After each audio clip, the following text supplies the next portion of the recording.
Iwasan ng maling akala sa pag-iipon ng pera. Kilos tayo, kahit magkano, wag lang zero.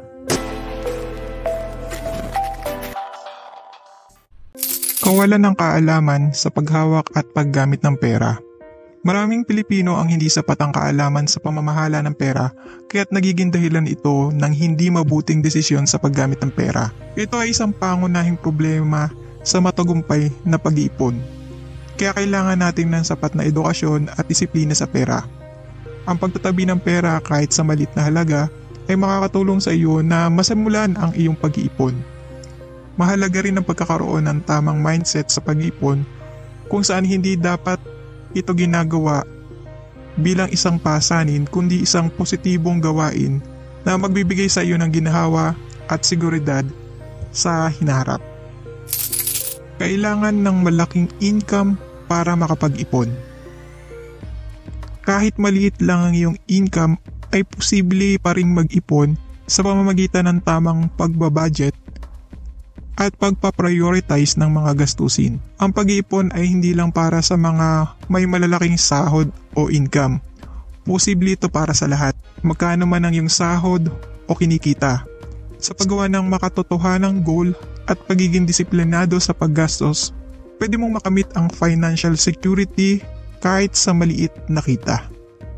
Ang pag-iipon ay para lang sa mayayaman. Hindi lang ito para sa mga mayayaman. Ito ay isang mahalagang gawain na maaaring gawin ng lahat, lalo na kung gugustuhin nila, kahit gaano man kalaki o kaliit ang iyong kita o sahod. Nagtuturo ito ng disiplina sa paggastos at nagbibigay ng financial security para sa mga tao na desididong gawin ito. Sa pamamagitan ng pag-iipon, nagagawa natin ang ating gusto para sa edukasyon, negosyo o pagbili ng bahay. Kahit maliit na halaga, pwede rin natin gamitin ang pag-iipon para sa pag-i-invest. Kaya hindi lang para sa mayayaman na pag-iipon kundi para sa lahat ng gusto ng financial stability at makaangat sa buhay. Lifestyle inflation. Ito yung nangyayari kapag ang mga gastusin ng isang tao ay tumataas kasabay ng pag-angat ng kanilang income. Kapag tumataas ang sahod, tumataas din ang gastos mula sa pang-araw-araw na gastusin, pang-travel, pagkain sa labas, libangan o sobrang pag-shopping. Isipin natin sa pagiging estudyante na nagtitipid, bigla ka nagkaroon ng regular na trabaho, kaya yung mindset mo ngayon ay gagastusin mo yung perang kinita mo. Bigla na lang ang mga dating luho ay nagiging kailangan, kaya't nakakadagdag ito sa iyong gastos. Para maiwasan ito, mahalaga na palakasin mo ang pundasyon sa iyong financial freedom at mas pahalagaan ang mga karanasan kaysa sa material na bagay. Ang pag-iipon ay para lang sa may mga trabaho. Ang totoong pag-iipon ay hindi lang para sa mga may regular na trabaho. Sa katunayan, ang pagkakaroon ng disiplina sa pera ay mahalaga para sa lahat. Anumang estado ng kanilang trabaho, ang mga sideline jobs ay maaaring maging malaking tulong para sa pagpupundar ng mas magandang kinabukasan sa iyong pag-iipon. Ang tamang pamamahala at paghawak ng pera ay mahalaga din para maabot mo ang iyong financial independence. Sa pamamagitan ng pagiging masinop at mapanuri sa paggastos mo, kahit ang pinakamaliit na halaga ay maaaring mong mapalago. Hindi kailangan ng emergency fund. Hindi kailangan na malaki agad ang ilalagay mo dito. Maaari kang magsimula sa maliit, basta siguraduhin mong hindi mo ito makakalimutang gawin. Ang emergency fund ay mahalagang bahagi ng iyong financial security. Ang perang ito ang magliligtas sa iyo para sa mga hindi inaasahang pangyayari o gastusin. Ang impulse buying ay ang matinding pagnanasa na bumili ng isang bagay na hindi naman talaga kailangan, hindi importante at hindi planado. Kung minsan tayo ay napapabili sa mga mall nang hindi nating inaasahan at pagkatapos ay naiisip natin na hindi naman pala natin ito magagamit. Para maiwasan ang ganitong sitwasyon, unahin ang mga pangangailangan bago ang luho.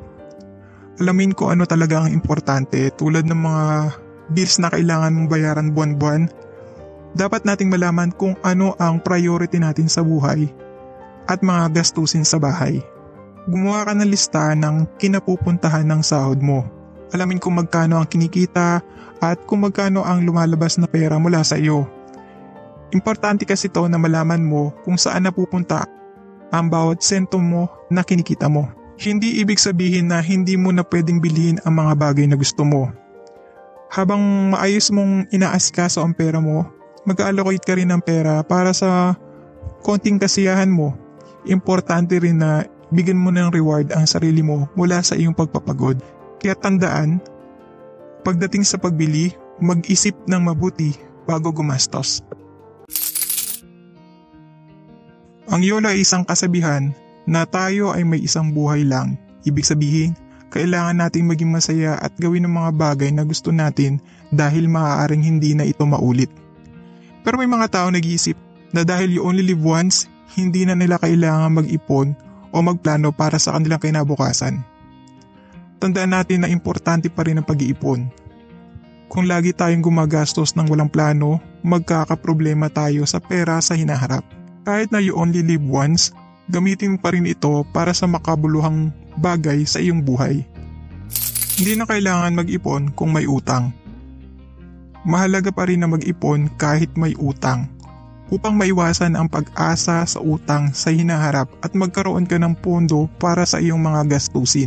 Mag-ipon pa rin para sa mas magandang buhay mo sa hinaharap. Paggamit ng utang para sa mga bagay na hindi mahalaga.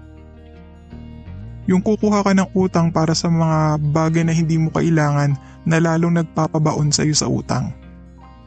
Ang pag-ipon ay paglilimita sa sarili mo. Hindi kailangang isakripisyo ang lahat ng kasiyahan mo para lang makapag-ipon ka. Ang dapat mong gawin ay gawin mong balanse ito sa pagitan ng pag-iipon at paggastos. Hindi kailangan ng plano sa pag-iipon.